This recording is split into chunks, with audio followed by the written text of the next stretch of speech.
How to create a YouTube channel. Creating YouTube channel is a very simple process. If you already have a Google account, then you can simply sign in to your YouTube. Firstly, open YouTube app on your device. On my YouTube, I'm already signed in. But if you are not signed in, then if you click on the profile icon at the bottom right corner, there's a You section.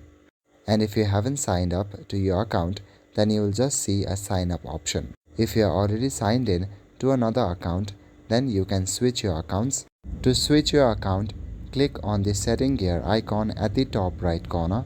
Inside settings at the top only, you will see the option switch account.